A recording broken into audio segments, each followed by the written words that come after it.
अपने गांव में विदेशी कंपनियों की सबसे ज्यादा बिकने वाली जो चीज है वो है रासायनिक खाद, जिसको हम यूरिया कहते हैं, डीएपी कहते हैं, सुपर फॉस्फेट कहते हैं, और रासायनिक कीटनाशक जिसको एंडोसल्फान कहते हैं, मेलाथियान कहते हैं, पैराथियान कहते हैं, बेंजीन हेक्साक्लोराइड कहते हैं।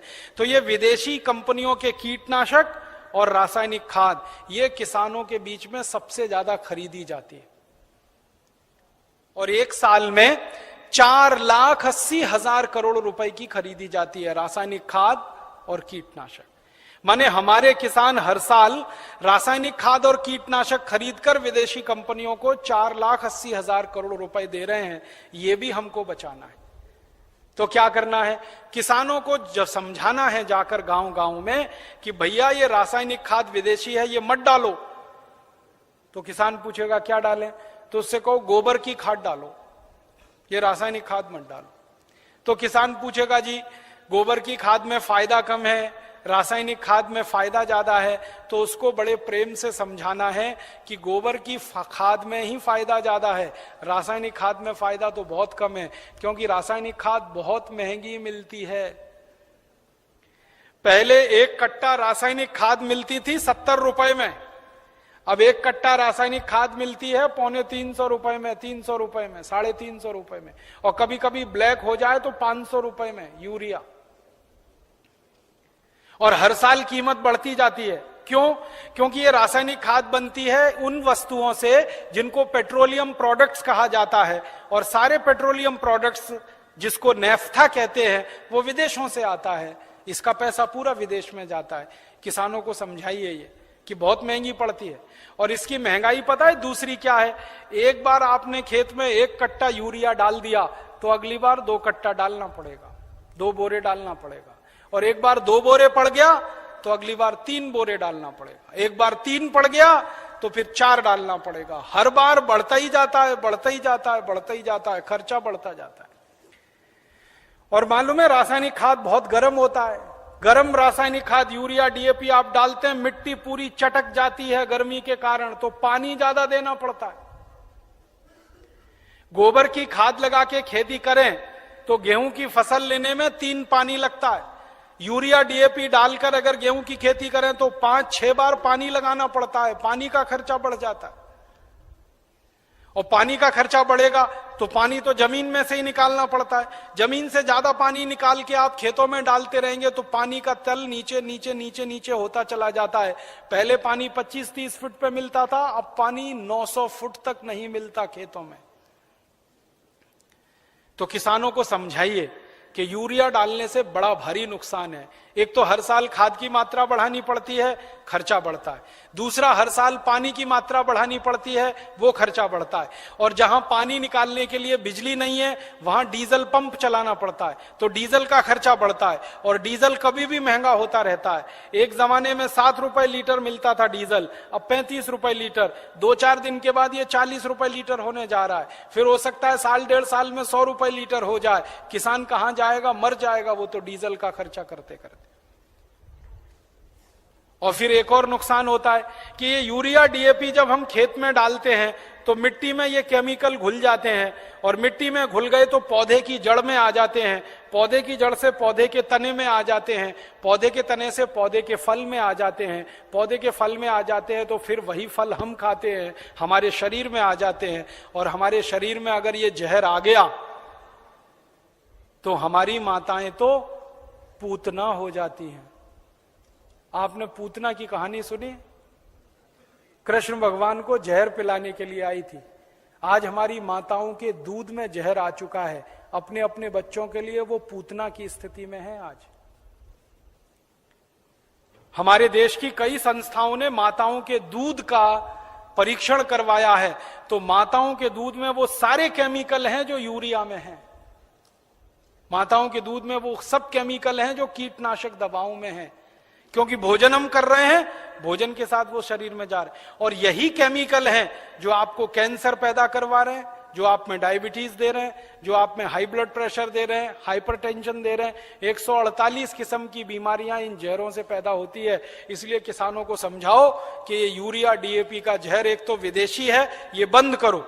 दूसरा ये शरीर को नुकसान देता है इसलिए बंद करो, तीसरा ये पैसे का नुकसान करता है इसलिए बंद करो। तो किसान पूछेंगे भाई क्या करें, तो उनसे कहो गोबर का खाद डालो। अब किसान क्या पूछेगा आपको सबसे पहले, वो कहेगा गोबर के खाद से तो उत्पादन नहीं होता। तो उससे कहो गोबर के खाद से भी उत्पादन बहुत अच्छा होता है, यूरिया डीएपी से जितना नहीं होता उससे तो ज्यादा गोबर के खाद से होता है। मैं तो पिछले 12-13 साल किसानों के बीच में काम करता रहा महाराष्ट्र और कर्नाटक में। आप आइए वहां देखिए, हजारों हजारों किसानों ने यूरिया डीएपी बंद करके गोबर का खाद डालना शुरू किया है। और जिस किसान के यूरिया डीएपी के खेत में 1 एकड़ में 20 से 25 मीट्रिक टन गन्ना होता था, आज उस किसान के खेत में गोबर का खाद डालने से 90 से 100 मीट्रिक टन गन्ना हो रहा है, कम नहीं होता है। जिन किसानों के खेत में यूरिया डीएपी डालने से 1 एकड़ में 12 कुंटल गेहूं होता था, आज उनके खेत में गोबर का खाद डालने से 20 से 22 कुंटल गेहूं हो रहा है। जिन किसानों के खेत में यूरिया डीएपी डालने से 1 एकड़ में 2.5 कुंटल कपास होती थी, आज उन किसानों के खेत में गोबर का खाद डालने से 7 कुंटल एकड़ का कपास हो रही है। ऐसे एक नहीं, हजारों किसान हैं महाराष्ट्र में, कर्नाटक में, थोड़ा अगर चलेंगे तो छत्तीसगढ़ में बहुत किसान है। 12 साल मैंने बहुत काम किया किसानों के बीच, जा जाके उनको ये सब सिखाया। गोबर की खाद से उत्पादन ज्यादा मिलता है यूरिया डीएपी की तुलना। क्यों मिलता है वो जानना चाहिए। बहुत बहुत बढ़िया बात है, जो आप जान लो तो आप किसानों को समझा सकते। गोबर की खाद जब हम खेत में डालते हैं तो होता क्या है, गोबर जो है ना कई तरह के जीव जंतुओं का भोजन है। यूरिया जो है वो भोजन नहीं, जहर है। आपके खेत में एक जीव होता है जिसको केंचुआ कहते हैं। केंचुआ को किसी दिन पकड़ना और हाथ पे रखना और उसके ऊपर यूरिया डाल देना। 2-4 दाने ही यूरिया डालोगे, वो तड़पना शुरू हो जाएगा और 1 मिनट में मर जाएगा। हम जब खेत में टनों टन यूरिया डालते हैं ना, करोड़ों केंचुए मार डाले हमने यूरिया डाल डाल के। और केंचुए क्या करते हैं, केंचुए मिट्टी को नरम बनाते हैं, पोला बनाते हैं और उपजाऊ बनाते हैं। केंचुए का काम क्या है, ऊपर से नीचे जाना, नीचे से ऊपर जाना। पूरे दिन में वो 3 चक्कर नीचे ऊपर के लगाता है। नीचे जाएगा फिर ऊपर आएगा, फिर नीचे जाएगा फिर ऊपर आएगा। अब केंचुआ जिंदा है तो नीचे जाएगा फिर ऊपर आएगा। केंचुआ जब नीचे जाता है तो एक रास्ता बनाते हुए जाता है, ऊपर आता है तो दूसरा रास्ता बनाते हुए आता है। तो परिणाम क्या होता है कि ये छोटे छोटे छिद्र जब मिट्टी में वो केंचुए तैयार कर देता है तो बारिश का पानी इन्हीं छिद्रों में से नीचे एक एक बूंद नीचे रिसते हुए तल में जमा होता है। माने वाटर रिचार्जिंग का दुनिया में सबसे जबरदस्त काम कोई करता है तो केंचुआ करता है, और यूरिया के कारण ये मर जाता है। इसलिए यूरिया डालना माने किसान के लिए आत्महत्या करने के बराबर है। जिस किसान के खेत में यूरिया डलेगा केंचुआ मर जाएगा। केंचुआ मरा तो मिट्टी में ऊपर नीचे कोई जाएगा नहीं, तो मिट्टी कठोर होती जाएगी, कड़क होती जाएगी। मिट्टी और रोटी के बारे में एक सत्य है कि इसको फेरते रहो नहीं तो खत्म हो जाती है। रोटी को फेरना बंद करो जल जाती है, मिट्टी को फेरना बंद करो पत्थर जैसी हो जाती है। मिट्टी को फेरने का मतलब समझते हैं, ऊपर की मिट्टी नीचे, नीचे की मिट्टी ऊपर, ऊपर की नीचे, नीचे की ऊपर। ये केंचुआ ही करता है और कोई नहीं कर सकता। केंचुआ तो किसान का सबसे बड़ा दोस्त है।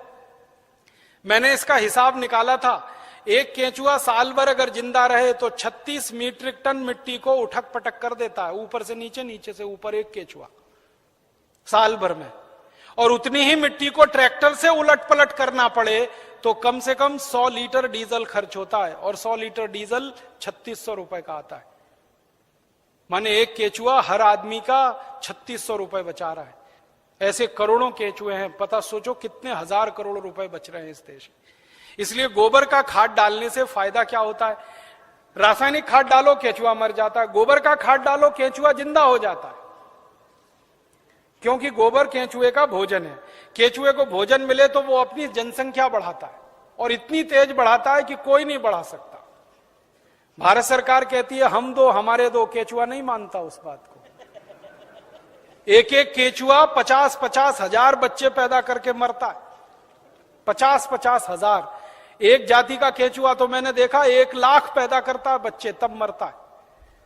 तो वो एक जिंदा है, उसने 1 लाख पैदा कर दिए, अब वो 1-1 लाख पैदा करेंगे, करोड़ों केंचुए हो जाएंगे अगर गोबर डालना शुरू किया। और केंचुए ज्यादा होंगे तो मिट्टी फिर उलट पलट होने लगेगी, मिट्टी में छिद्र बनने लगेंगे, तो बारिश का जितना भी पानी गिरेगा सब मिट्टी में आ जाएगा।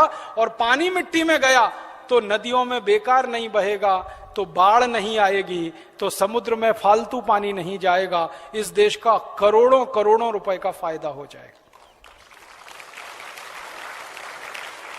इसलिए आप किसानों को समझाओ गोबर की खाद डालो। फिर कुछ किसान कहेंगे जी उत्पादन होगा क्या? उनसे कहना गारंटी मेरी, गारंटी भारत स्वाभिमान ट्रस्ट की। थोड़े दिन में भारत स्वाभिमान ट्रस्ट की तरफ से हम किसानों को कहेंगे कि आप बिंदास गोबर की खाद डालो, गारंटी हमारी, 1 ग्राम भी उत्पादन कम नहीं होगा। कैसे कम नहीं होगा? डालने का तरीका है। डालने का तरीका क्या है? अभी किसान गोबर कैसे डालते हैं? गोबर डालते हैं, वो घूरा है, घूरा गांव में कचरा डालने का, वहां गोबर इकट्ठा करते हैं, 6 महीने 8 महीने साल भर वो सूखता रहता है, और सूख सूख के उसकी सारी ताकत निकल जाती है। फिर वो सूखा हुआ गोबर हम डालते हैं, इससे उत्पादन ज्यादा नहीं आता। गोबर को हमेशा गीला डालना चाहिए, ताजा डालना चाहिए। गोबर को अगर पानी में घोल के डालो ना तो वही 3 गुना ज्यादा फायदा करता है। तो किसानों को यह समझाओ कि गोबर को सुखा के खेत में ना डालें, उसको पानी में घोल के डालें। तो कैसे घोलेंगे पानी में? उसका फॉर्मूला लिख लो आप। और जो जो गांव में जाने वाले कार्यकर्ता है, ये सब किसानों को आप बोलो कितना गोबर डालना है, कितना पानी उसमें मिलाना है, कितने बीघे के लिए काम में लाना है उसको। अब आपको मैं एक मोटी सी बात बता देता हूं। 1 एकड़ माने 2.5 बीघा, 5 बीघा नहीं, 2.5 बीघा। तो एकड़ 2.5 बीघे का हिसाब जोड़कर बताता हूं। एक किसान को एक बार में 1 एकड़ फसल के लिए कितना गोबर डालना पड़ेगा? गीला करके डालेंगे तो 10 किलो गोबर, बस 10 किलो गोबर, 10 किलो गोबर। फिर से सुन लो, 10 किलो, ज्यादा नहीं बोल रहा हूं, 100 किलो नहीं, 10 किलो गोबर 1 एकड़ के लिए। डालना कैसे? लिख लो 10 किलो गोबर। फिर इसमें चाहिए 10 लीटर मूत्र, जिस जानवर का गोबर उसी का मूत्र। गाय का गोबर तो गाय का मूत्र, भैंस का गोबर तो भैंस का मूत्र, बैल का गोबर तो बैल का मूत्र। अब आप बोलोगे गोबर तो इकट्ठा कर लेंगे, मूत्र कैसे इकट्ठा करें? जानवर जो मूत्र देते हैं ना, जहां पे आप जानवरों को रखते हो वहां पे पत्थर वत्थर लगा के एक छोटी सी नाली बना लो और उसमें ढाल लगा दो। जितना भी वो पेशाब करेंगे वो नाली में आ जाएगा। नाली के आगे एक खड्डा खोद दो, वो सारा उसमें जमा हो जाएगा, फिर वो ले लो। और मैं आपको एक अच्छी बात बताता हूं, जानवरों के मूत्र की कोई एक्सपायरी डेट नहीं है। 1 साल, 2 साल, 3 साल, 5 साल, 10 साल, 20 साल, 50 साल खराब ही नहीं होता। तो चिंता करने की बात ही नहीं है। तो इकट्ठा होता रहेगा, खड्डे में डालते रहो। तो 10 किलो गोबर, 10 लीटर मूत्र, ठीक है। फिर इसमें मिलाना है लगभग 1 किलो गुड़, आधे से 1 किलो गुड़। गुड़ तो आप सब जानते हो। एक तो गुड़ होता है जिसको आप खा लेते हो, एक तो गुड़ ऐसा होता है जिसको जानवर खा लेते हैं, और एक गुड़ ऐसा होता है जिसको कोई नहीं खा सकता। गीला गीला, पुराना पुराना, काला काला, वो गुड़ खेत के बहुत काम का है। जो सबसे घटिया गुड़ है, जिसको ना जानवर खा सकते हैं ना आपका, वो खेत के लिए बहुत काम का है। तो वो गुड़ ले लो, आधे से 1 किलो। गोबर हो गया, मूत्र हो गया, गुड़ हो गया। अब इसमें लगभग 1 किलो डालना है दाल का आटा। दाल है ना, दाल, अरहर की दाल, मूंग की दाल, उड़द की दाल, चने की दाल, सोयाबीन की दाल, खेसारी की दाल, कोई भी दाल, 1 किलो उसका आटा। 4 चीजें हो गई, गोबर, गोमूत्र, गुड़, दाल का आटा। और इसमें डालनी है 1 मुट्ठी मिट्टी। 1 मुट्ठी में आधा किलो या 1.25 किलो तक मिट्टी आती है। मिट्टी कहां से लानी है? आपके खेत के आसपास अगर पीपल का कोई पेड़ है, बरगद का कोई पेड़ है, तो उसके नीचे से खोद लो मिट्टी। पीपल के पेड़ के नीचे की या बरगद के पेड़ के नीचे की? पीपल और बरगद के पेड़ के नीचे की ही मिट्टी क्यों खोदना? आपको मालूम है, पीपल और बरगद के पेड़ हर समय ऑक्सीजन देने वाले पेड़ हैं। और ज्यादा ऑक्सीजन देने वाले पेड़ के नीचे जीवाणुओं की संख्या बहुत होती है। तो पीपल और बरगद के पेड़ के मिट्टी में जीवाणु सबसे ज्यादा होते हैं, यही जीवाणु खेत को चाहिए। तो मिट्टी ले ली, 5 चीजें हो गई, गोबर 10 किलो, मूत्र 10 लीटर, गुड़ लगभग 1 किलो, दाल का आटा 1 किलो और मिट्टी लगभग 1 किलो। ये 5 चीजों मिला दो, घोल दो। हाथ से घोल लेना, खराब नहीं होंगे हाथ, नहीं तो डंडे से घोल देना। एक ड्रम में घोल लेना, प्लास्टिक के ड्रम में घोल लेना, नहीं तो लोहे के ड्रम में घोल लेना। प्लास्टिक का होगा तो अच्छा, लोहे वाला क्षरण ज्यादा होता है। अब इसको घोल के 15 दिन रख देना, 15 दिन रख देना। घोलने में तकलीफ आए तो थोड़ा पानी मिला देना, ज्यादा मत मिलाना, थोड़ा ही मिलाना। घोल के 15 दिन रख देना। 15 दिन के बाद यह खाद तैयार हो जाएगा। इस खाद में क्या होगा, करोड़ों करोड़ों सूक्ष्म जीवाणु पैदा हो जाएंगे। वो जो मिट्टी डाली ना, मिट्टी के जीवाणु अगर 1 लाख हैं तो 15 दिन में वो 100 करोड़ से ज्यादा हो जाएंगे। ढक के रख लो तो अच्छा है, छांव में रखना सबसे अच्छा, धूप में बिल्कुल मत रखना, पेड़ के नीचे की छांव में रखना, नहीं तो कोई ऐसी जगह रखना जहां सूर्य का प्रकाश ना आता हो, और इस पे कपड़ा बांध दो, ढक्कन लगा दो, जैसे है ढक लो। अब ये 15 दिन में तैयार हो गया, इसमें करोड़ों जीवाणु तैयार हो गए। अब ये जीवाणु घोल, इसको जीवाणु घोल कहते हैं, इसको खेत में डालना है। डालने से पहले इसमें पानी मिलाना है, और पानी कितना मिलाना है, जितना गोबर था उसका 10 गुना पानी, 10 गुना कम से कम 100 लीटर पानी। 10 किलो गोबर तो 100 लीटर पानी, और ज्यादा से ज्यादा पानी मिला सकते हैं तो 200 लीटर। तो 100 से 200 लीटर पानी मिला लिया। अब ये पूरा परफेक्ट घोल हो गया। इसको 1 एकड़ के खेत में छिड़कना है, जैसे पानी छिड़कते हैं ना मिट्टी दबाने के लिए, ऐसे ही छिड़कना है बस। आप इसको छिड़क देंगे तो ये करोड़ों जीवाणु मिट्टी में पहुंच जाएंगे। तो मिट्टी में जीवाणुओं की संख्या बढ़ती जाएगी, और मिट्टी में सारा खेल खेलने का काम जीवाणु करते हैं। आपको मालूम है जीवाणु क्या करते हैं? जीवाणु सारा काम करते हैं। पौधे की जड़ को नाइट्रोजन की जरूरत है तो ये जीवाणु उपलब्ध कराते हैं। पौधे की जड़ को कैल्शियम चाहिए तो ये जीवाणु उपलब्ध कराते हैं। पौधे की जड़ को आयरन चाहिए तो ये जीवाणु, माने पौधे को बड़ा होने के लिए जितने भी सूक्ष्म पोषक तत्व चाहिए और फिर वो हमारे शरीर में वास्तव में चाहिए, वो सब इन जीवाणुओं की करामात से ही मिलता है। तो पौधे की जड़ को भरपूर सूक्ष्म पोषक तत्व मिलने लगेंगे, पौधे की बढ़त बहुत तेज होगी, और जिस पौधे की बढ़त अच्छी होगी उसका फल अच्छा होगा, जिसका फल अच्छा होगा उसका उत्पादन अच्छा होगा। अब इसमें समय लिख लो, कितनी बार डालना, कब डालना। सबसे अच्छा तरीका यह होता है कि खेत को जब जोतने की तैयारी करें ना, जोतें, बीज डालने से पहले खेत जुताई होती है ना, खेत जुताई करते ही 1 दिन डाल दो। आज जुताई किया, कल डाल दो, जुताई करके डाल दो, ये पहली बार, ठीक है। फिर इसके डालने के 2-3 दिन बाद या 4 दिन बाद या 5 दिन बाद बुआई कर दो। है कितना डाल सकते हैं बताए ना? 1 एकड़ में जितना तैयार हुआ 200 लीटर वो। तो आपने इसको जोत के 1-2 दिन में डाल दिया, फिर बीज बो दो। बीज बोने के 21वें दिन में फिर डाल देना। आज बीज बोया तो ठीक 21 दिन बाद एक बार फिर डाल देना। क्या होता है ना, बीज में से अंकुरण होता है, और अंकुरण होने के 21वें दिन तक वो मिट्टी की ताकत से बढ़ता है। फिर 21 दिन के बाद वो सूर्य की ताकत से बढ़ना शुरू हो जाता है, फोटोसिंथेसिस जिसको कहते हैं, प्रकाश संश्लेषण की क्रिया। सूर्य ताप से खाना बनाना शुरू कर देता तो बढ़त तेज हो जाती है। तो और आप मोटी सी एक बात याद रखो कि हर 21वें दिन पे डाल देना। आज डाला, 21 दिन बाद डाला, फिर 21 दिन बाद डाला, फिर 21 दिन बाद डाला। तो एक फसल अगर आप समझ लो 4 महीने की है तो लगभग 5 बार डालना पड़ेगा। कोई फसल 6 महीने की है तो 7-8 बार डालना पड़ेगा। 8 महीने की है तो 10-1 बार डालना पड़ेगा। अब इसमें खर्चा क्या है? जानवर अगर घर के हैं तो गोबर फोकट का, मूत्र फोकट का, गुड़ मैं कह रहा हूं सबसे सड़ा हुआ जिसको फेंक देते हैं वो भी फोकट में मिल जाएगा।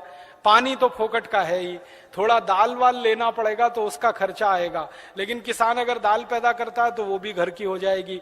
माने खाद बनाने का खर्चा लगभग शून्य आएगा, मेहनत लगेगी, पूंजी में पैसा कम से कम खर्च होगा। और ये खाद जो तैयार होगी इसमें जबरदस्त क्वालिटी है, क्योंकि इसमें कैल्शियम भरपूर, आयरन भरपूर, फास्फोरस भरपूर। क्या क्या इसमें है? गोबर है, गोबर में कैल्शियम है, आयरन है, सल्फर है, सिलिकॉन है, कोबाल्ट है, मैग्नीशियम है, मैग्नीज है, 18 सूक्ष्म पोषक तत्व हैं जो चाहिए मिट्टी को। फिर गुड़ है, गुड़ में जबरदस्त फास्फोरस है, गुड़ में जबरदस्त कैल्शियम है, फिर मूत्र में ये सब है। तो जो सूक्ष्म पोषक तत्व हमें चाहिए वही मिट्टी को चाहिए, वो सब इस खाद में भरपूर हैं। यूरिया में नहीं है, डीएपी में नहीं है, यूरिया में कैल्शियम नहीं है, डीएपी में कैल्शियम नहीं है। और कैल्शियम सबसे प्रमुख आधार है मिट्टी के लिए, क्योंकि खेत में कैल्शियम होगा तो पौधे में होगा, पौधे में होगा तो फल में होगा, फल में होगा तो भोजन में होगा, भोजन में होगा तो शरीर में होगा, शरीर में होगा तो हड्डियां मजबूत, हड्डियां मजबूत तो शरीर मजबूत। ये सारा साइकिल इसी कैल्शियम के उस पे है। तो ये तो गोबर की खाद से ही मिलेगा, यूरिया डीएपी से मिलने ही वाला नहीं है। तो किसान को ये समझाइए आप। अब आपको समझ में आ गया, हर 21 दिन में डालना है, जबरदस्त फसल आएगी। पहली बार जब आप डालोगे ना तो किसान थोड़ा झिझक करेगा, उसको भरोसा नहीं है, विश्वास नहीं है, तो उसको कहना कि भाई तुम डालो, नुकसान तुम्हारा नहीं होगा। मैंने बहुत किसानों का हिसाब निकाला है, खराब से खराब खेत में जब गोबर का खाद डालते हैं ना तो गेहूं का उत्पादन पहले साल की तुलना में थोड़ा ही कम आता है, लेकिन उत्पादन जितना कम आता है उससे ज्यादा खर्चा बच जाता है, तो वो बराबर मामला बैठता है। हम यूरिया डीएपी में खर्चा करते हैं हजारों रुपए का, तब उत्पादन लेते हैं। यहां खर्चा ही नहीं है, थोड़ा उत्पादन कम भी हुआ तो फायदा ही है, नुकसान कुछ नहीं, इसलिए किसी किसान का नुकसान नहीं। और 2-3 साल लगातार आपने डाल दिया तो उत्पादन बढ़ना शुरू हो जाता है, लगातार बढ़ता है। और 10-12 साल में तो कई खेत ऐसे हैं जहां उत्पादन सीधे डबल हो जाता है, 100% की बढ़ोतरी हो जाती है। नहीं, छानने की जरूरत नहीं है, ऐसे ही डालो। उसमें जितना कचरा है सब खेत में जाने दो, क्योंकि कचरे में जीवाणुओं की संख्या और तेजी से बढ़ेगी, छानने की जरूरत नहीं है। अब आप डालोगे कैसे, ये प्रश्न है। तो उसके लिए 4 विधि है। पहली विधि ये है कि सीधे डब्बा लो और छिड़काव करो, खेत पे भरो और छिड़क दो, भरो और छिड़क दो। अब कहोगे जी खेत बहुत बड़ा है, ये तो नहीं चल सकता, तो दूसरा तरीका बताता हूं। खेत में पानी लगाते हैं ना, पानी में डाल दो। नाली में से पानी जा रहा है ना, एक टंकी में भर के ये खाद रख दो, उसमें नल लगा दो, टोटी खोल दो, टपक टपक पानी में गिरता रहेगा, खेत में चला जाएगा। ये दूसरा तरीका। तीसरा तरीका यह है कि अगर किसी के घर में जानवरों की संख्या ज्यादा है तो गोबर ज्यादा होगा उसके पास, तो थोड़ा सा गोबर तो इसमें इस्तेमाल हुआ, बचे हुए गोबर का क्या करेंगे? तो बचा हुआ गोबर अगर सूखा है तो उसको इसी में डाल देना 15 दिन के बाद 200 लीटर पानी मिला के, तो वो गोबर भी गीला हो जाएगा। गीले गोबर के लड्डू बना लो और लड्डुओं को खेत में फेंक दो, तो खाद पहुंच जाएगा। और एक तरीका है, खेत में से मिट्टी खोद लो, मिट्टी खोद लो, मिट्टी में ये पूरा घोल मिला दो, मिट्टी गीली हो गई, मिट्टी के लड्डू बना लो, लड्डुओं को खेत में फेंक दो, तो खाद पहुंच जाएगा। तो पानी के साथ दे सकते हैं, छिड़क के डाल सकते हैं, गोबर या मिट्टी को लड्डू बना के डाल सकते हैं। और एक आखिरी तरीका है, स्प्रे मशीन अगर अपने पास है तो उसका आगे से नोजल निकाल दो, नोजल निकाल दो, फिर उससे स्प्रे कर दो। अब इसमें ध्यान ये रखना है कि ये फसल पे स्प्रे नहीं होगा, ये जमीन पे होगा, मिट्टी पे होगा।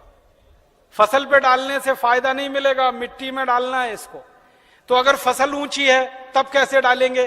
तब तो पानी लगाओगे तभी डालना सबसे अच्छा है। इसमें एक तरीका यह है कि खेत का मुहाना होता है ना, जहां से पानी घुसता है, वहां एक आदमी को बिठा दो, डब्बा लेके पटकता रहेगा, उसमें पानी के साथ जाता रहेगा, और पानी के साथ पूरे खेत में बराबर मात्रा में जाता है और रिजल्ट उसका सबसे अच्छा आता है।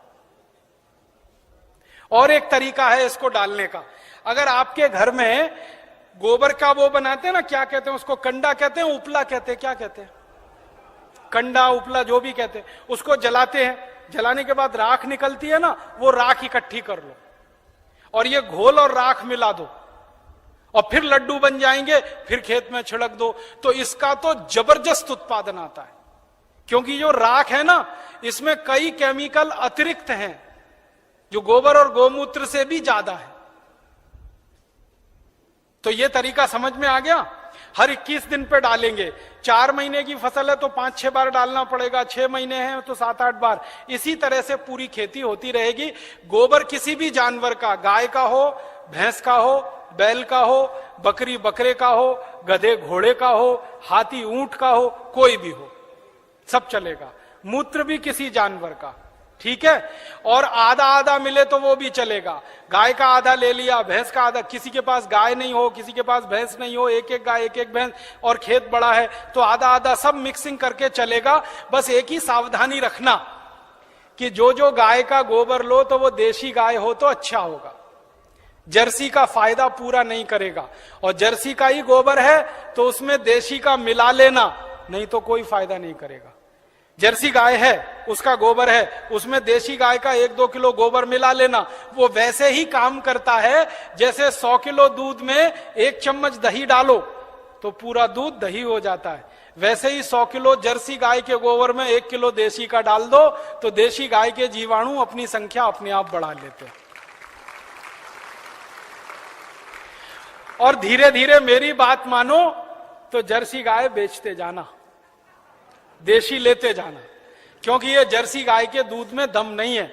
आपको मालूम नहीं है, दुनिया में भारत को छोड़कर जर्सी गाय का दूध कोई देश नहीं पीता। डेनमार्क में सबसे ज्यादा जर्सी गाय है। डेनमार्क वाले दूध ही नहीं पीते। क्यों नहीं पीते?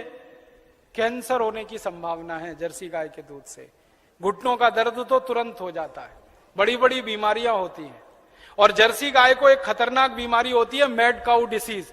उस बीमारी के चक्कर में दूध भी उसका प्रदूषित होता है। इसलिए जर्सी का दूध दुनिया में कोई नहीं पीता। डेनमार्क की सरकार तो दूध ज्यादा होने पे समुद्र में फिकवा देती है। आपको सुनकर हैरानी होगी, डेनमार्क में दूध बहुत है, चाय बिना दूध की पीते हैं सबके सब, क्योंकि वो दूध उनको खराब लगता है। तो जर्सी गाय बेच के देशी लेते जाना। भैंस हो तो उसका तो चल जाएगा, बैल का चल जाए। अब एक आखिरी चीज और बता दूं, उसको आप लिख लो। ये तो हुआ खाद। अब किसान कहेगा कीड़ा लग गया तो, कीड़ा लग सकता है ना, तो उसका भी एक फॉर्मूला लिख लो। कीड़ा अगर लगता है, कीट लगता है, तो उसकी दवा भी हम खुद बना के छिड़क सकते हैं, पैसा खर्च करने की जरूरत नहीं। कीड़ा मारने की दवा कैसे बनेगी? 20 लीटर जानवरों का पेशाब ले लो, गाय का, बैल का, भैंस का, 20 लीटर, ठीक है। ये 1 एकड़ के लिए बता रहा हूं। फिर इसमें 2.5-3 किलो नीम के पत्ते की चटनी डाल देना। नीम के पत्ते की चटनी, नीम का पत्ता है, पीस के चटनी बना के डाल देना, 2.5-3 किलो। और आकड़ा देखा है? आकड़ा, आकड़ा के पेड़ के पत्ते की भी चटनी डाल देना, 2.5-3 किलो। आकड़ा, आक कहते हैं, आक, कुछ लोग अकौआ कहते हैं उसको। आक, आकड़ा, अकौआ, हाँ वही जो हनुमान जी पे चढ़ाते हैं, जिसमें सफेद सफेद दूध निकलता है। और एक तीसरा पत्ता है, सुनो सुनो भाई, एक तीसरा पत्ता है बेशरम। बेशरम जो है ना, अक्सर गांव में घुसते हैं ना तो दोनों तरफ किनारे किनारे लगा रहता है, पान के जैसा पत्ता, बैगनी रंग का फूल आता है, उसमें ना खुशबू होती है ना कुछ होता है, बिना पानी के बिना बीज के होता है, इसलिए बेशरम कहते हैं। तो 2-2.5 किलो ले लो।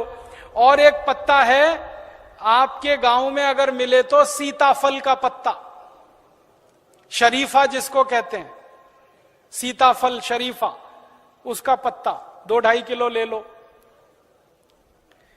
और अगर गांव में मिल जाए ना तो वो घास आती है ना, कांग्रेस घास, उसको चटनी बना के डाल दो, 2-2.5 किलो। और इसमें थोड़ा सा खूब तीखी लाल मिर्च हो, हरी मिर्च हो तो वो पीस के डाल दो, 250-300 ग्राम। लहसुन पीस के डाल दो, आधा किलो के करीब। गाजर घास, वही। और मैं आपको एक मोटी सी बात बताता हूं, वो याद रखो। जिन जिन पत्तों को गाय नहीं खाती, फिर से सुनो, जिन जिन पत्तों को गाय नहीं खाती और आपके गांव में उपलब्ध है, वो सब पत्ते पीस के डाल दो इसमें। गाय को खिला के देख लो, खा रही है तो नहीं डालना, नहीं खा रही है तो पीस के डाल देना। मोटी बात याद रखो। तो 3-4 तरह के पत्ते डाल दिए, थोड़ा लहसुन डाल दिया, थोड़ा मिर्ची डाल दी, 20 लीटर मूत्र में डाल के इसको उबालना है, गरम करना, उबाल के ठंडा कर लो, ठंडा करके 200 लीटर पानी मिला दो। अब ये दवा तैयार हो गई, कीटनाशक। इसको स्प्रे कर दो किसी भी फसल पे, तो 48 घंटे माने 2 से 3 दिन में सारे कीट खत्म कर देता है। 1 पैसे का खर्चा नहीं होता, बाजार से कुछ नहीं लाना पड़ता। ये हर फसल में काम आता है, गेहूं में, चावल में, चने में, दाल में, मटर में, गन्ने में, हर तरह की फसल में ये उपयोग हो सकता है। तो कीटनाशक दवा बनाने का आपको मालूम, खाद बनाने का आपको मालूम। अब यूरिया, डीएपी और एंडोसल्फान गांव गांव से हमें बंद कराना है। 4,80,000 करोड़ रुपए किसानों का बचाना है, 2,32,000 करोड़ रुपए शहर वालों का बचाना है। ये दोनों मिला दें तो करीब 7-8 लाख करोड़ रुपए देश का हम बचा सकते हैं स्वदेशी आंदोलन की ताकत से। और बाहर से जो इंपोर्ट हो रहा है करीब 7 लाख करोड़ का, अगर पक्के स्वदेशी वाले लोग हो जाएं तो इंपोर्टेड चीजें भी बंद हो सकती हैं। 14 लाख करोड़ का फायदा, माने इतना बड़ा फायदा हम पूरे देश को दे सकते हैं अपने स्वदेशी आंदोलन और अभियान से। इसलिए स्वदेशी आंदोलन और अभियान को गांव-गांव जाके चलाना है। और आपको इसके लिए उस जमाने में लोकमान्य तिलक ने जैसा परिश्रम किया, महात्मा गांधी ने जैसा परिश्रम किया, विपिन चंद्र पाल ने जैसा परिश्रम किया और क्रांतिवीरों ने जैसे परिश्रम किया, वैसा ही परिश्रम आपको करना है। ताकि क्या होगा, जैसे आज हम लोकमान्य तिलक का नाम याद रखते हैं अपने देश के लिए, अपनी सभ्यता के लिए, अपनी आजादी के लिए, वैसे ही आपका नाम आने वाली पीढ़ियां याद रखेंगी इस देश के दूसरे स्वदेशी आंदोलन के लिए। ऐसा कहकर मैं आपका आभार व्यक्त करता हूं, बहुत बहुत आपको धन्यवाद देता हूं।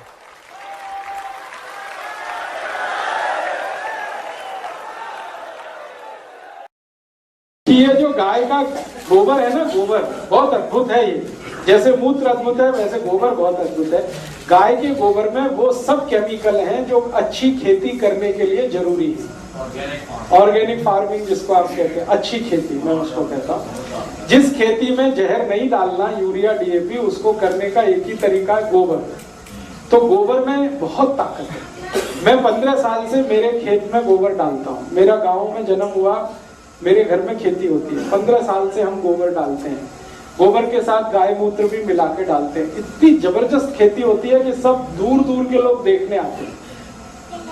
हमारे गांव में जो किसान यूरिया, डीएपी डालते हैं, उनको 1 एकड़ में 20 टन 25 टन ईख होता है। और हम लोग जो गाय का गोबर और मूत्र डालते हैं, उनको 1 एकड़ में 90 टन तक ईख होता है, गन्ना 90 मीट्रिक टन। और दूसरों का गन्ना होता है 8 फीट 9 फीट, हमारा गन्ना होता है 14 फीट 15 फीट। दूसरों का यूरिया, डीएपी की गन्ने की रिकवरी है 6% 60%, हमारी रिकवरी है 14 से 15%। सब चीनी मिल वाले परेशान है हमारा गन्ना लेने के लिए। हम किसी को देते नहीं, क्योंकि हम उसका गुड़ बनाते हैं और उस गुड़ में भी जहर नहीं डालते, उसको दूध से साफ करके वो गुड़ बनाते हैं। वो गुड़ हमारा बाजार में 70 से 80 रुपए किलो जाता है। और व्यापारी 1 साल पहले एडवांस दे देते हैं और कहते हैं जी अगले साल किसी को मत देना, मुझे ही देना। मैं उन व्यापारियों को पूछता हूँ, भाई बहुत गुड़ है, ले लो। तो उन्होंने कहा आपका गुड़ हम अंतरराष्ट्रीय बाजार में 150 रुपए किलो बेच लेते, इंटरनेशनल मार्केट में उसको 150। कहाँ है आपका गाँव? अलीगढ़ जिले में, उत्तर प्रदेश में। ऐसा गाँव आपका भी हो सकता है, मेरा हो सकता है तो आपका हो सकता है। गाँव तो सब एक ही है ना, जमीन तो एक ही जैसी है, हम सब इंसान भी एक जैसे हैं। 2 आंख मेरे हैं, 2 आंख आपके हैं, 2 कान मेरे, 2 आंख। बस इतना ही है कि थोड़ा सेंसिटिव आप हो जाए और थोड़े इंटेलिजेंट हो जाए। सेंसिटिविटी और इंटेलिजेंसी किसी में भी आ जाए तो किसी भी गांव में ये हो सकता है। मैंने पिछले 12 साल घूम घूम कर लगभग 5 लाख किसानों को ये सिखाया। गाय का गोबर, गाय का मूत्र खेती में कैसे डालना, गाय के मूत्र से दवाएं कैसी बनाना। जो जो किसान ने सीखा सब लखपति हो गए। एक भी किसान अभी बैंक का कर्जदार नहीं, सब बैंकों को कर्जा दे रहे हैं क्योंकि खर्चे सबके घट गए और आमदनी सबकी बढ़ गई। गाय में इतनी ताकत है। मुझे अब बचपन का याद आता है, मेरी दादी माँ मुझे कहती थी, अब वो जीवित नहीं है, वो कहती थी गाय के गोबर में लक्ष्मी का निवास। पहले तो वो कहती थी 33 करोड़ देवता हैं, तो मेरे तो दिमाग में नहीं बैठता था, इतना छोटा शरीर और 33 करोड़ देवता कहां से आ गए। अब समझ में आता है। वो मुझे कहती थी गाय के गोबर में लक्ष्मी है, गाय के मूत्र में धन्वंतरी है, और संस्कृत का एक सूत्र सुनाती थी मुझे बचपन में, गोमय वसति लक्ष्मी गोमूत्रे धन्वंतरी। तो उस समय तो मेरे समझ में नहीं आता था, अब पता चल गया कि ये गाय के गोबर को जब खेत में डालते हैं 90 मीट्रिक टन गन्ना होता है तो लक्ष्मी आती है। और गाय के गोबर को खेत में डालते हैं, कनक बीजते हैं तो 1 एकड़ में 25 कुंटल तक कनक आता है। धान बीजते हैं 29 से 30 कुंटल धान आता है। कपास बीजते हैं तो 7 से 8 कुंटल कपास आती है। सब्जियों की खेती करें तो 1 एकड़ में हर दिन कम से कम 5 कुंटल सब्जी टूटती है। इतना फायदा है गोबर की खेती करने का, तो आप भी करो। देश में ब्रेन कैंसर, फिर हमारे देश में ब्लड कैंसर, इन दोनों के सबसे ज्यादा जो केसेस बढ़ रहे हैं उसका कारण जंतुनाशक, कीटनाशक और जहरीला रासायनिक भोजन है। फिर हमारे यहाँ डायबिटीज के बारे में सबसे ज्यादा शोध की है जिन वैज्ञानिकों ने, उनका कहना है कि डायबिटीज 200% ज्यादा खतरा पैदा कर देती है उन लोगों को जो जहरीले जंतुनाशक और कीटनाशक का खाना खाते हैं। माने एक व्यक्ति अगर सामान्य खाना खाता है जिसमें जहर नहीं है, और दूसरा व्यक्ति जो जहर वाला खाना खाता है कीटनाशक और जंतुनाशक और रासायनिक खाद का, तो जो जहर वाला खाना खा रहा है उसको 200% ज्यादा संभावना है डायबिटीज होने की बनिस्बत की उसके के जो शुद्ध खाना खा रहा है। इसी तरह कैंसर के बारे में कहते हैं 300% ज्यादा संभावनाएं हैं कैंसर होने की जो जहरीला भोजन खा रहे हैं अपने जीवन में। न्यूरोलॉजिकल डिसऑर्डर आपको बहुत ज्यादा होने की संभावना है, तो ये जहरीले कीटनाशक जंतुनाशक।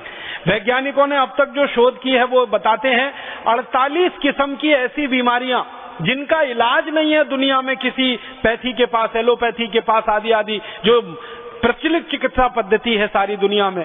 48 ऐसी बीमारियां जो सबसे गंभीर मानी जाती हैं, जिसमें cancer, diabetes, hypertension, asthma, bronchial asthma, tuberculosis और आपका न्यूरोलॉजिकल डिसऑर्डर्स और ब्रेन के बहुत सारे प्रॉब्लम्स, ये सब जहरीले कीटनाशक जंतुनाशक का दुष्परिणाम है। तो खेतों में डाला जाता है यूरिया, डीएपी, अंत में आता है हमारे शरीर में दुष्परिणाम हमको होता है। खेतों में डाला जाता है जहर, एंडोसल्फान, मेलाथियान, पैराथियान, अंत में हमारे शरीर में आता है जहर बनके और हमको दुष्परिणाम करता है। तो भारत के 115 करोड़ लोगों का भोजन तो जहरीला हो ही गया है, और उस जहर के कारण हमें जो बीमारियों के ठीक होने पर खर्चा करना पड़ता है, बार बार स्वामी जी के मुंह से आप सुनते हैं 7 लाख करोड़ रुपए का दवाओं का खर्चा हमारा बढ़ गया है।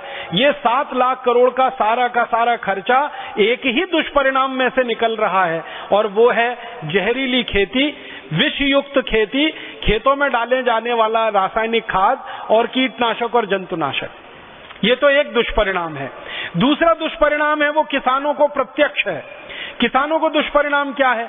किसानों की जिंदगी के खून पसीने की कमाई का लगभग लाखों करोड़ों रुपया, अगर ठीक से मैं कहूं तो 4,80,000 करोड़ रुपया किसानों की जिंदगी के खून पसीने की कमाई का ये रासायनिक खाद और जहरीले कीटनाशक खरीदने में बर्बाद हो जाता है। किसानों का खर्चा हो रहा है 4,80,000 करोड़ यूरिया, डीएपी और जंतुनाशक कीटनाशक खरीदने में, और वो सारा का सारा हमारे शरीर में आता है। फिर हमें बीमारियों का इलाज कराने में खर्च करना पड़ रहा है करीब 7 लाख करोड़।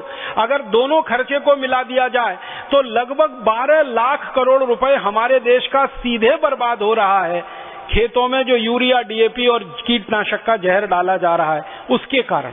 और आप जानते हैं ये 12 लाख करोड़ रुपए की रकम कितनी बड़ी रकम है। ये भारत सरकार के एक साल के बजट से 2 लाख करोड़ रुपए ज्यादा है। भारत का एक साल का बजट 10 लाख करोड़ का है, उससे भी 2 लाख करोड़ रुपए ज्यादा की रकम हमारी खर्च हो रही है ये यूरिया, डीएपी, सुपर फॉस्फेट आदि आदि का खेतों में इस्तेमाल करने से। तो एक तो प्रत्यक्ष नुकसान है वो किसानों को, और दूसरा परोक्ष नुकसान है वो भारत के 115 करोड़ नागरिकों को। और एक तीसरा नुकसान है वो ये कि ये 4,80,000 करोड़ रुपए जो किसानों के द्वारा खर्च किया जाता है, इस खर्चे में भारत सरकार लगभग 1,20,000 करोड़ की सब्सिडी देती है यूरिया, डीएपी और कीटनाशकों पर, और वो सब्सिडी का सारा खर्चा सरकार आपकी जेब में से निकालती है टैक्स के रूप में। तो तीसरा खर्चा आपकी जेब पर डाका सरकार के द्वारा। आप सरकार को टैक्स देते हैं विकास का काम करने के लिए, उस टैक्स के पैसे में से 1,20,000 करोड़ रुपए सरकार खर्च कर देती है यूरिया, डीएपी और कीटनाशक कंपनियों को दे देते हैं वो, ताकि किसानों को ये आसानी से और सस्ता उपलब्ध हो जाए। तो आपकी जेब से भी पैसा जा रहा है, किसान की जेब से भी पैसा जा रहा है, अंत में आप बीमार पड़ रहे हैं, वो पैसा भी आपको लाखों करोड़ों में खर्च करना पड़ रहा है। तो आप बोलिए कि ये जहरीली खेती और ये विषयुक्त खेती जो हमारे देश में चल रही है, इससे लाभ किसको हो रहा है? लाभ सिर्फ एक जगह हो रहा है, और वो बड़ी बड़ी विदेशी कंपनियों को, जो ये जहरीले रासायनिक कीटनाशक बेच रही हैं और हमारे देश में जहरीले रासायनिक खाद बेच रही हैं। अमेरिका की सैकड़ों कंपनियां हैं जो भारत में ये व्यापार पिछले 40 साल से कर रही हैं। अमेरिका के अलावा यूरोप के देशों की सैकड़ों कंपनियां हैं जो ये व्यापार भारत में पिछले 40 साल से कर रही हैं। आपको एक अमेरिकन कंपनी का नाम जरूर मैं लेना चाहूंगा कि अमेरिका की ऐसी ही एक कंपनी भारत में व्यापार करने आई थी, उसका नाम था यूनियन कार्बाइड। उसने भोपाल में एक कारखाना लगाया था और वो कारखाना जहरीला कीटनाशक बनाने के लिए ही था।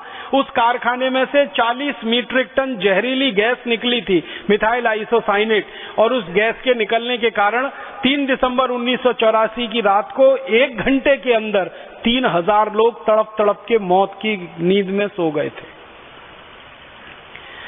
और सरकारी आंकड़ों के अनुसार कुल मिलाकर 17,000 लोग उसमें मरे थे और 1 लाख से ज्यादा लोग हमेशा के लिए विकलांग हो गए थे। वो एक अमेरिकन कंपनी की कहानी यूनियन कार्बाइड। इसी तरह से अमेरिका की एक कंपनी बायर, इसी तरह से अमेरिका की एक कंपनी पार्क डेविस, सैकड़ों अमेरिका की कंपनियां इस देश में जहरीले कीटनाशक का व्यापार कर रही हैं, और उन कंपनियों को सबसे ज्यादा मुनाफा हो रहा है। जो पैसा किसान खर्च कर रहे हैं कीटनाशक, जंतुनाशक खरीदने में, वो सारा इन कंपनियों की जेब में जा रहा है। और रासायनिक खाद जो हमारे देश के किसान खरीद रहे हैं, उसका पैसा भी भारत देश से बाहर जा रहा है, क्योंकि रासायनिक खाद बनाने के लिए एक केमिकल की जरूरत पड़ती है। उस केमिकल का नाम है नेफ्था, और ये केमिकल भारत में ज्यादा पैदा नहीं होता, ये विदेशों से आयात करना पड़ता है, क्योंकि ये केमिकल पेट्रोलियम बाई प्रोडक्ट है और भारत में पेट्रोल ज्यादा पैदा होता नहीं, कच्चा तेल ज्यादा पैदा होता नहीं। तो जिन देशों में कच्चा तेल ज्यादा पैदा होता है, वहां से नेफ्था खरीदना पड़ता है, फिर उससे हम ये रासायनिक खाद बनाते हैं। तो अंत में सारा का सारा पैसा किसानों की जेब से निकलकर विदेशों में, या किसानों की जेब से निकलकर विदेशी कंपनियों के खातों में जमा हो रहा है। माने हर साल का जो हम 12 लाख करोड़ रुपया फालतू में बर्बाद कर रहे हैं इस देश का, वो या तो अमेरिका को समृद्ध बना रहा है, अमेरिकन कंपनियों को समृद्ध बना रहा है, यूरोप की कंपनियों को समृद्ध बना रहा है, किसानों को गरीब और कंपनियों को अमीर, ऐसा बनाने की व्यवस्था हमारे देश में चल रही है। और मुझे बहुत अफसोस है ये कहते हुए कि जिन बड़ी बड़ी विदेशी, अमेरिकन, यूरोपियन कंपनियों का ये कीटनाशक, जंतुनाशक हमारे देश में बिकता है, आप ये बोलेंगे आखिर ये किसान उसको खरीदते क्यों हैं, जरूरत क्या है? तो मैं आपको बताऊं कि इन कंपनियों के बड़े बड़े एजेंट गांव-गांव में घूमते रहते हैं और किसानों को ये समझाते रहते हैं, देखो ये बहुत अच्छा कीटनाशक आया, ये बहुत अच्छा जंतुनाशक आया, एक स्प्रे करो तो सब कीड़े मर जाते हैं, एक स्प्रे करो तो सब जंतु मर जाते हैं, और धीमे से कहते हैं बस कीमत इसकी 15,000 रुपए लीटर है। फिर किसान को समझाया जाता है कि 15,000 रुपए लीटर भी तुमको महंगा नहीं पड़ेगा, क्योंकि एक कीटनाशक है जो 1,500 रुपए लीटर है, वो तुम 35-40 बार स्प्रे करोगे, उससे अच्छा ये है कि ये 15,000 रुपए लीटर का 1-2 बार ही स्प्रे कर लो। तो इस तरह के कैलकुलेशन में किसानों को फंसाकर वो कंपनियां अपना खूब माल बेच लेती हैं और किसान भोले वाले सीधे साधे उसको खरीद लेते हैं। किसानों से जब हम बात करते हैं कि भाई आप इनके चक्कर में क्यों फंस जाते हैं, तो वो अपनी राम कहानी सुनाते हैं। वो कहते हैं कीड़ा आ गया फसल पर, अब क्या करें, फसल चौपट हो जाएगी, उसको बचाना है, क्योंकि अगला फसल लगाने के लिए कर्ज लेना है, कर्ज के लिए ब्याज देना है, तो पैसे तो हाथ में चाहिए, तो फसल बर्बाद होते हुए हम नहीं देख सकते, तो किसी भी कीमत पर ये फसल बचानी है, इसके लिए कितना भी बड़ा खर्च हम करने को तैयार हो जाते हैं। ये किसानों की अपनी कहानी। तो ये दोनों तरह से दुष्चक्र चलता है और अंत में किसान पिसता है और आप सब इस जहरीले आक्रमण के शिकार होकर बीमारियों में फंसते चले जाते हैं।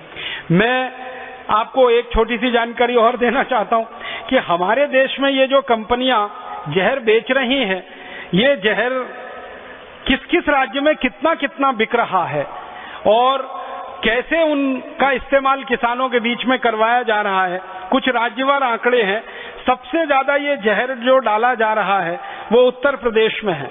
उत्तर प्रदेश में एक साल में 6,855 मीट्रिक टन जहर डाल दिया जाता है खेत में, पेस्टिसाइड और इंसेक्टिसाइड के रूप में। फिर उत्तर प्रदेश के बाद दूसरा नंबर है पंजाब का। पंजाब में हर साल 6,900 मीट्रिक टन जहर डाल दिया जाता है कीटनाशक और जंतुनाशक का। फिर तीसरे नंबर पे है हरियाणा, जहां 4,520 मीट्रिक टन जहर डाल दिया जाता है हर साल। फिर उसके बाद गुजरात है, फिर आंध्र प्रदेश है, फिर उसके बाद मध्य प्रदेश है, फिर महाराष्ट्र है, फिर ऐसे हिंदुस्तान के 33 राज्य हैं। कुल मिलाकर मैंने आपको बताया 90,000 मीट्रिक टन है। जो जो कीटनाशक जंतुनाशक डाले जाते हैं उनमें जो सबसे ज्यादा डाला जा रहा है डीडीटी। डीडीटी के बारे में मैं आपको एक जानकारी बता दूं, वो ये कि दुनिया के 56 देशों में। तो आप बोलेंगे ये गोबर गोमूत्र डाल के खेती कैसे की जाती है?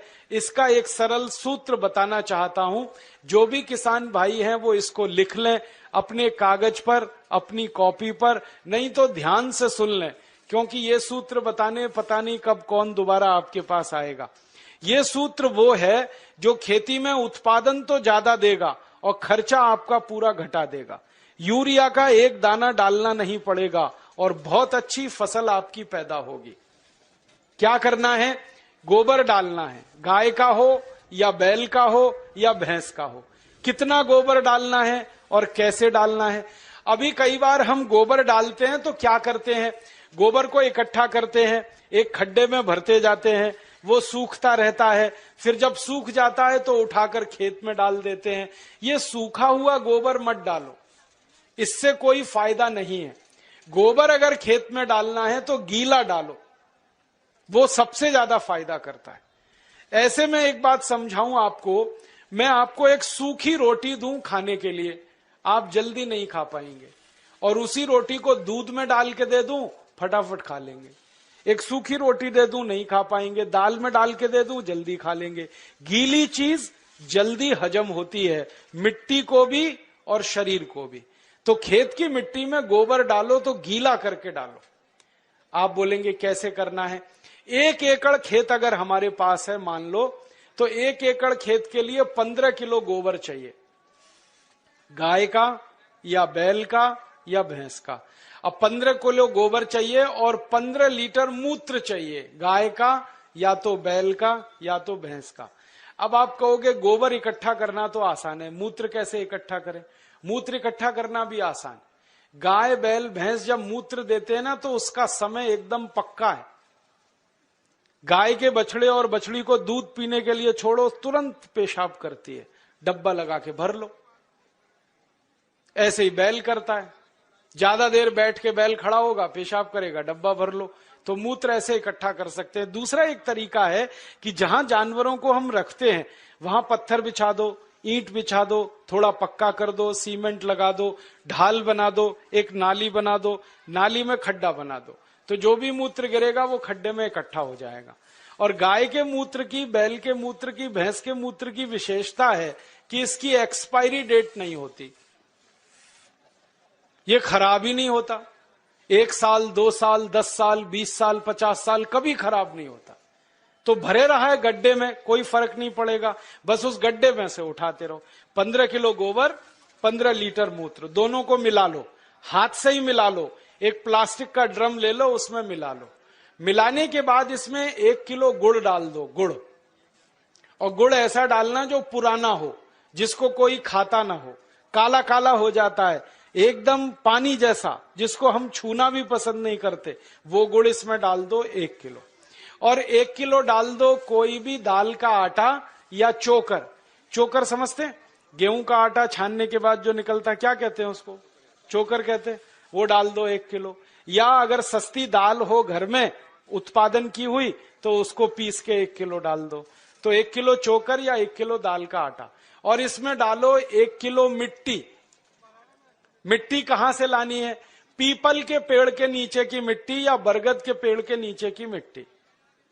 तो 1 किलो मिट्टी, 1 किलो दाल का आटा, 1 किलो गुड़, 15 लीटर मूत्र, 15 किलो गोबर, ये 5 चीजें एक ड्रम में मिला दो। मिलाने के बाद 15 दिन इस ड्रम को छांव में रखो, धूप में मत रखना, छांव में, पेड़ के नीचे रख दो। छांव में रखने के बाद 15 दिन में खाद तैयार हो जाएगा। फिर इस खाद में 200 लीटर पानी मिलाओ, और पानी मिला के जो घोल तैयार हुआ, इस घोल को खेत की मिट्टी पे छिड़क दो। अगर खेत खाली है तो सीधे छिड़क दो, और खेत में फसल खड़ी है तो पानी के साथ इसको लगा दो। फसल में आप पानी देते हो ना, उसमें डब्बे से मिलाते जाओ, पूरे खेत में पहुंच जाएगा। अब ये खाद गोबर, गोमूत्र, दाल का आटा, गुड़ और मिट्टी वाला जो तैयार होता है ना, ये यूरिया से 6 गुना ज्यादा ताकतवर है।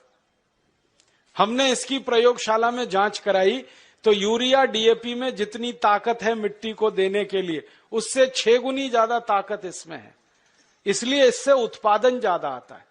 और इस खाद को हर 21 दिन में खेत में डालते जाओ। हर 21 दिन में अगर आपने डाला तो पूरे साल की एक साइकिल बन जाती है। जैसे 3 महीने की फसल है तो 4 बार डलेगा, 4 महीने की फसल है 5 बार डल जाएगा, 6 महीने की फसल है 7 बार डल जाएगा। हर 21 दिन पर यह खाद डालते जाओ। परिणाम क्या होगा? मिट्टी बहुत अच्छी हो जाएगी आपकी। और ये खाद डालने से मिट्टी में केंचुए बहुत हो जाते हैं, और केंचुओं के बारे में आप जानते हैं? केंचुए मिट्टी में ऊपर नीचे घूमते हैं और मिट्टी को खोदते रहते हैं, और केंचुए मिट्टी को भुरभुरा बनाते हैं, पोला बनाते हैं। फिर बारिश का पानी जब गिरता है मिट्टी पे तो एक एक बूंद पानी नीचे चला जाता है। अगर केंचुए ज्यादा हो तो पानी पूरा नीचे चला जाता है, माने बहकर बेकार नहीं जाता है। और केंचुए ज्यादा है ना, तो केंचुए क्या करते हैं? मिट्टी खाते हैं, और जो कुछ भी वो निकालते हैं मल के रूप में, वो दुनिया की सबसे अच्छी खाद है। तो आपके खेत की मिट्टी में केंचुओं की संख्या बढ़ाओ, और वो गोबर की खाद से बढ़ती है, क्योंकि केंचुए को गोबर पसंद है। अगर आप एक बार गोबर की खाद डाल दोगे, कहीं से भी केंचुआ घूमता हुआ खेत में आ जाएगा। और केंचुआ बड़ा विचित्र जीव है, 24 घंटे काम करता है, कभी छुट्टी नहीं करता, कभी संडे नहीं, कभी मंडे नहीं, और फोकट में काम करता है, कभी टीए नहीं, कभी डीए नहीं, कभी एचआरए नहीं, न छुट्टी लेता है न तनख्वाह लेता है। और ऐसा विचित्र जीव है ये केंचुआ कि साल भर ये जिंदा रहता है, और साल भर में 1 लाख बच्चे पैदा करके ही मरता है। वो ये नहीं मानता हम दो हमारे दो, वो एक केंचुआ 1 लाख पैदा करता है। तो खेत में एक केंचुआ आया तो 1 लाख हो गए, 1 लाख और 1-1 लाख करेंगे तो संख्या बढ़ती जाएगी। और जिस खेत में केंचुए ज्यादा हैं, वहां की मिट्टी तो सोना पैदा करती है, ये सारे दुनिया के वैज्ञानिक मानते। केंचुओं की संख्या बढ़ाओ, मिट्टी में सोना उपजेगा, खूब पैदावार होगी, खूब फसल मिलेगी। और उसका तरीका मैंने आपको बता दिया। अब 2-3 मिनट में एक और बात कह के मैं व्याख्यान खत्म करूंगा, समय हो रहा है। अब आपको मैंने खाद बनाने का एक तरीका बता दिया, अब दवा बनाने का भी एक तरीका बताता हूं। ये खाद तो आप खेत में डालोगे, बहुत उत्पादन मिलेगा, लेकिन अगर आपका पड़ोसी किसान ये खाद नहीं डाल रहा है तो एक गड़बड़ी होगी, उसके खेत में कीड़े लगेंगे। जिस खेत में यूरिया पड़ता है, कीड़े उसी खेत में लगते। जहां डीएपी लगता है, सबसे ज्यादा फसल को बर्बादी उसी खेत में आती है। तो पड़ोस का किसान नहीं माना, वो यूरिया डालेगा, कीड़ा उसके खेत में आएगा, फिर वो आपके खेत में भी घुस सकता है, क्योंकि कोई बाउंड्री तो बनाई नहीं है आपने। तो कीड़े मारने के लिए क्या करेंगे? फिर उसके लिए एक दूसरा सूत्र बताता हूं। कीड़े मारने की दवा भी आप खुद बना लो, बाजार से खरीद के लाने की जरूरत नहीं है। 20 लीटर मूत्र ले लो किसी भी जानवर का, गाय का हो, बैल का हो, भैंस का हो, किसी का भी हो। अब इस 20 लीटर मूत्र में 2 से 2.5 किलो नीम के पत्ते पीस के डाल दो। नीम तो है, सब गांव में है। नीम की निम्बोली भी आती है, तो निम्बोली पीस के डाल दो, नहीं तो नीम के 2.5-3 किलो पत्ते पीस के डाल दो। फिर एक सीताफल का पेड़ होता है, देखा है? उसके पत्ते पीस के डाल दो 2-2.5 किलो। फिर एक पेड़ होता है, उसको आकड़ा कहते हैं, कहीं कहीं आक कहते हैं, कहीं आकड़ा कहते हैं, उसको अकौआ भी कहते हैं, तो उसका 2.5-3 किलो पत्ता पीस के डाल दो। फिर और एक पेड़ होता है जिसको हम लोग कहते हैं बेशरम, आप पता नहीं क्या कहते हैं। ये कैसा होता है मैं बताता हूं। बेशरम कहते हैं, समझते हैं, बहुत अच्छा। पान के जैसा पत्ता होता है, बिना बीज के होता है, बिना पानी के, इसलिए बेशरम कहते हैं उसको। हर गांव में होता है। तो 2.5-3 किलो बेशरम के पत्ते ले लो, 2-2.5 किलो नीम के पत्ते ले लो, 2.5-3 किलो इसके पत्ते ले लो सीताफल के, और 2.5-3 किलो आकड़े के पत्ते ले लो, और इसमें आधा-पौना किलो तंबाकू पीस के डाल दो, और इसको खूब उबालो गोमूत्र में। उबालते समय इसमें एक काम और कर सकते हैं, आधा किलो लहसुन पीस के डाल दो, आधा किलो खूब तीखी मिर्च पीस के डाल दो, और उबाल के इसको ठंडा कर लो। ठंडा करके इसको छान लो। अब जो घोल बन गया है, इसमें 200 लीटर पानी मिला दो, और ये 1 एकड़ फसल को किसी भी तरीके से सुरक्षित रख सकता है।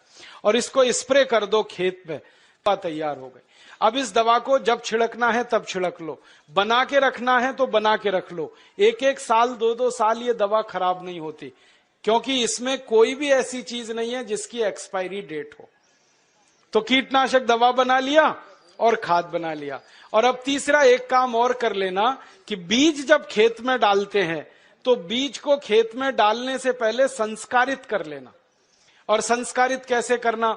मान लो बीज लगाना है हमको गेहूं का, तो गेहूं का बीज लेना, पहले बीज बोने से 2 दिन पहले उसको 1 किलो गोबर, 1 लीटर मूत्र और 100 ग्राम चूना, चूना आप समझते हो, कलई चूना, 100 ग्राम कलई चूना, 1 किलो गोबर, 1 लीटर मूत्र, ये तीनों को मिला लो।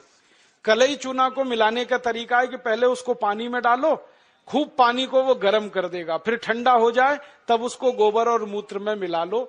मिला के ये घोल में गेहूं का बीज डाल दो और रात में डाल दो, सवेरे उस बीज को निकाल लो, निकाल के उस बीज को छांव में सुखा दो, और छांव में जब बीज सूख जाए फिर उसको खेत में लगाओ। तो इस बीज पर कभी भी कीड़ा नहीं आता, कोई कीट नहीं लगता, इतना बड़ा इंतजाम पहले ही हो जाता है, तो खर्चा बच गया और उत्पादन ज्यादा आता है। तो बीज संस्कार करके लगाना, खाद बनाने का तरीका बता दिया, कीटनाशक का तरीका बता दिया। और ये तीनों तरीके अगर किसान भाई इस्तेमाल करते हैं तो urea, DAP, super phosphate, endosulfan का 7 लाख करोड़ रुपया साल का हम बचा सकते हैं। और ये रुपया बचा के गोबर गोमूत्र से खेती करते हैं तो जानवरों की संख्या बढ़ा सकते हैं, और जानवरों की संख्या अगर बढ़ती है तो दूध भी ज्यादा मिलेगा, गोबर गोमूत्र भी ज्यादा मिलेगा। और मैं आपको एक बात कहना चाहता हूं कि आप सब किसान इसी तरीके से गेहूं पैदा करो, चावल पैदा करो, चना करो, दाल करो। हम भारत स्वाभिमान की तरफ से आपका सब खरीदने को तैयार है, क्योंकि भारत स्वाभिमान अगले साल से 1000 दुकानें खोलने जा रहा है पूरे देश में, जहां गोबर गोमूत्र का गेहूं मिलेगा, गोबर गोमूत्र का चावल मिलेगा, गोबर गोमूत्र का चना मिलेगा, जिसको अंग्रेजी में कहते हैं ना ऑर्गेनिक, एकदम शुद्ध देशी खाद का बनाया हुआ, गोबर का बनाया हुआ गेहूं, चावल, चना, दाल मिले। ऐसी 1000 दुकानें हम खोल रहे हैं। उन दुकानों पर आप जो पैदा करेंगे वो बेचने के लिए हम सुविधा देंगे, और आप बेचकर अपना मुनाफा रखो। दुकान चलाने के लिए 5-7% जो खर्चा आता है वो उसी में से निकल जाएगा। वो no profit no loss basis पे सारे देश में हम चलाना चाहते हैं। तो हम बेचने में मदद करेंगे, आप उत्पादन करो, और जब ये उत्पादन जरूरत से ज्यादा हो जाएगा तो हम इसको दुनिया भर के देशों में बेचना चाहते हैं, और दुनिया भर के देशों में ये बेचेंगे 4 गुना मुनाफा आएगा। मैंने लंदन में देखा, एक डिपार्टमेंटल स्टोर में यूरिया डीएपी का आलू है 1 स्टर्लिंग पाउंड का 1 किलो, और गोबर गोमूत्र का आलू है 4 स्टर्लिंग पाउंड का 1 किलो। 4 गुना महंगा बिकता है। मेरे कई दोस्त हैं, वो किसान हैं, महाराष्ट्र में आम की खेती करते हैं। वो गोबर गोमूत्र का आम अमेरिका को एक्सपोर्ट करते हैं, तो एक आम की कीमत 65 रुपए मिलती, और यहां यूरिया डीएपी का आम बेचते हैं तो 15 रुपए किलो में सब चला जाता है। कहां 65 रुपए का एक आम, कहां 15 रुपए का 1 किलो। तो मैं चाहता हूं कि सारे किसान जिनके पास सरप्लस प्रोडक्शन हो, उनको एक्सपोर्ट लाइसेंस उपलब्ध हो, तो सारी दुनिया में हम ये माल बेच सकते हैं। और पूरी दुनिया में भारत अकेला देश है जो ये सामान बेच सकता है, क्योंकि जो गाय और बैल हमारे पास है वो दुनिया में किसी के पास नहीं। दूसरे देशों के पास जो गाय है वो जर्सी गाय है, होलेस्टियन और फ्रीजियन है, उसका गोबर ही काम का नहीं है, वो बिल्कुल बेकार, उसका मूत्र भी काम का नहीं। देशी गाय है ना, उसी के गोबर में ताकत है, जर्सी और विदेशी गाय का गोबर तो बिल्कुल बेकार है। तो इसमें जब गोबर लेना तो देशी गाय का, और मूत्र लेना तो देशी गाय का। और एक छोटी सी आखिरी बात कहता हूं किसानों के लिए, कि जिस गाय का गोबर गोमूत्र खेत में डालो 7 लाख करोड़ बचे, इसी गाय का, देशी गाय का मूत्र अगर आप पीना शुरू करो तो 6 लाख करोड़ और बचेगा, बीमारी ही नहीं आएगी। और गाय का मूत्र पियो तो सब बीमारी मिट जाएगी। मैं पिछले 12 साल से परीक्षण करता हूं, 48 बीमारियां हमारे शरीर की ऐसी हैं जो गाय के मूत्र से जड़ से ठीक हो जाती हैं। Tuberculosis, diabetes, arthritis, osteoarthritis, rheumatoid arthritis, bronchitis, bronchial pneumonia, ऐसी खतरनाक 48 बीमारियां गाय मूत्र पीने से जड़ से ठीक हो जाती है। आप बोलेंगे कैसे पीना है? आधा कप गाय का मूत्र सवेरे सवेरे खाली पेट पीना है, सवेरे सवेरे रोज बस, और देशी गाय का पीना है। 3-4 महीने लगातार पी लो, सब बीमारी मिट जाएगी। आंखों में बीमारी है तो 1-1 बूंद गाय का मूत्र आंखों में डाल लो, आंखों की बीमारी मिट जाएगी। कान में बीमारी है, कान में डाल लो, कान की बीमारी मिट जाएगी। सिर के बाल अगर झड़ते हो और बहुत ज्यादा रूसी आती हो, डैंड्रफ, गोमूत्र को पानी में मिला के बाल की मालिश कर लो, वो भी बीमारी मिट जाएगी। पांव में ठेक पड़ जाती हैं कई बार, और पांव कट जाते हैं, फट जाते हैं, क्रैक्स, गाय मूत्र की मालिश करके रात को सो जाओ, ये बीमारी भी मिट जाएगी। खाज हो जाए, खुजली हो जाए, गोमूत्र की मालिश करो, खाज खुजली मिट जाएगी। दाद हो गया, एक्जिमा, सोराइसिस, उस पे मालिश करो, वो भी मिट जाएगी। ऐसी बीमारी नहीं जो गोमूत्र से ना मिटे, बस इसको पीना है और लगाना है। अब बहुत लोग कहते हैं गोमूत्र पिएंगे कैसे, उसमें बास आती है। तो मुझे ये बताओ, दारू कैसे पी लेते हो? उसमें तो और भी बास आती है। दारू की बोतल पे बोतल गटक सकते हैं तो गोमूत्र क्यों नहीं पी सकते? बस आधा कप पीना है। और आपको एक बहुत अच्छी बात बताता हूं कि जो लोग आधा कप गोमूत्र रोज पी सकते हैं, उनकी दारू छूट जाती है, क्योंकि गाय के मूत्र में भी सल्फर है और बहुत अधिक मात्रा में। दारू छूटती है, बीड़ी छूटती है, शराब, गुटखा, मावा, पान पराग सब छूट जाता है। और कभी कभी मुंह खराब हो जाता है ना, गुटखा खा खा के, और इतना खराब हो जाता है कि मुंह में फोड़ा हो जाता है, जिसको हम कैंसर की पहली स्टेज कहते हैं।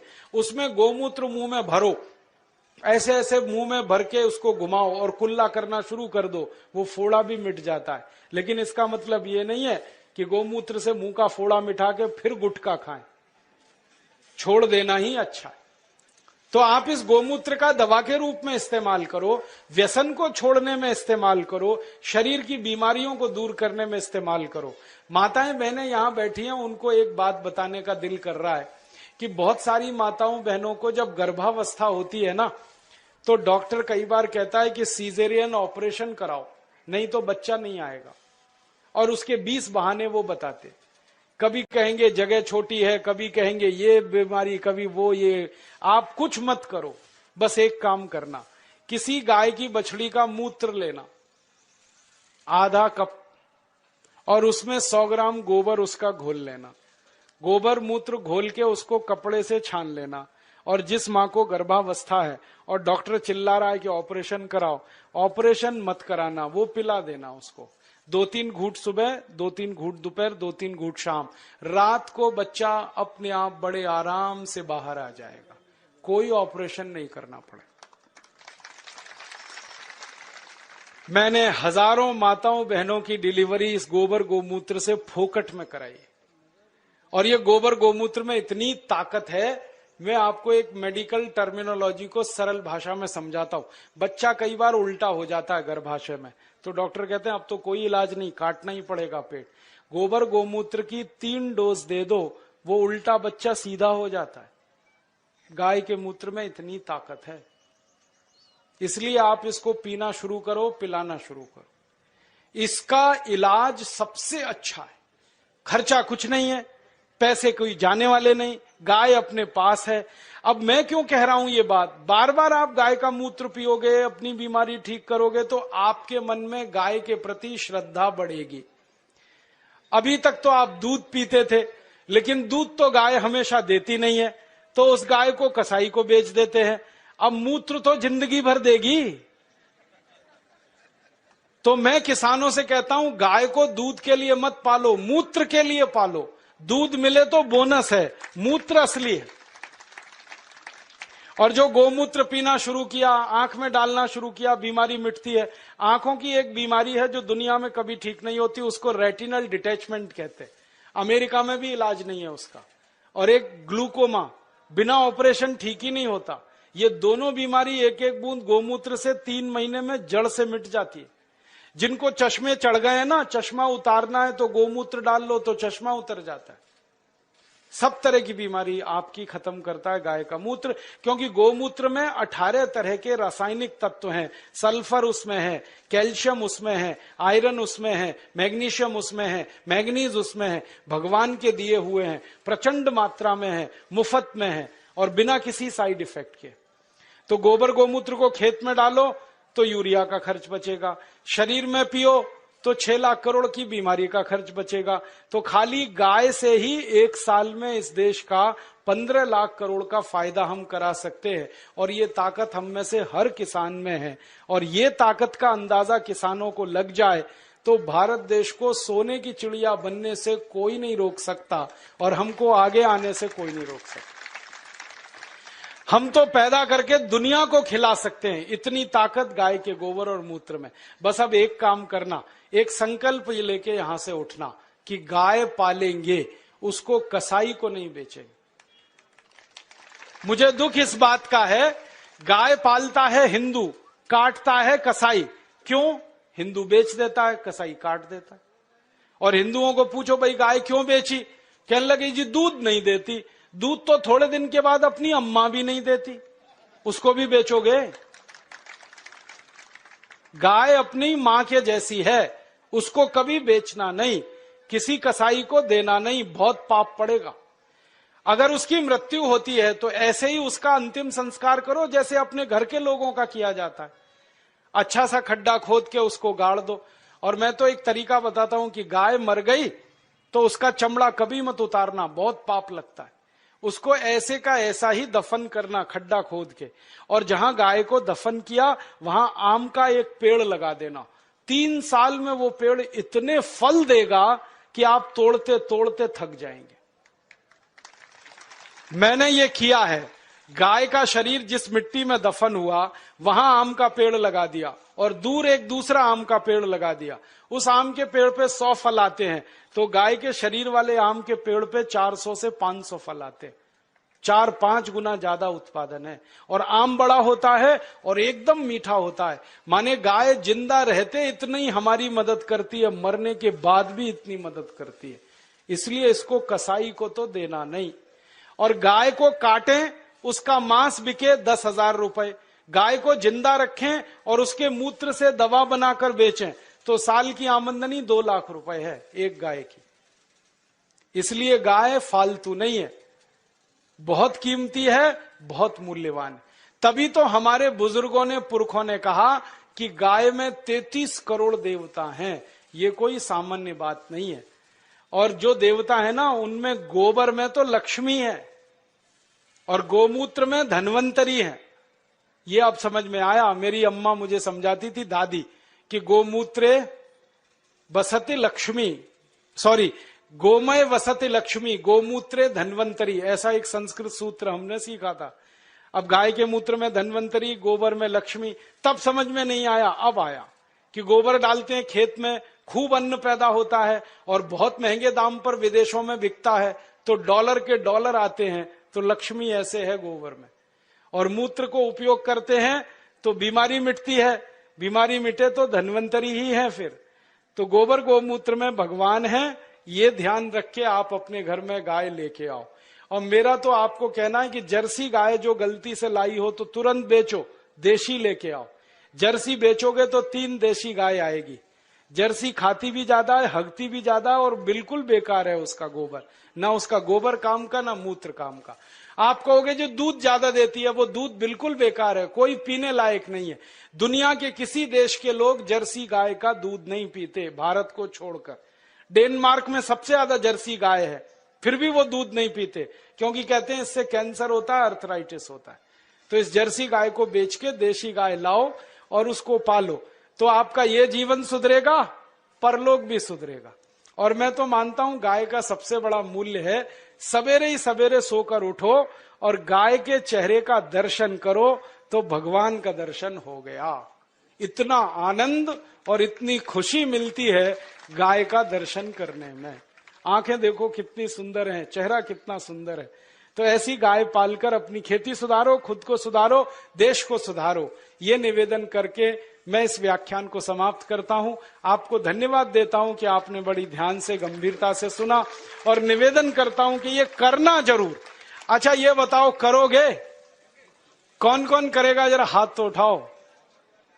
बहुत बढ़िया।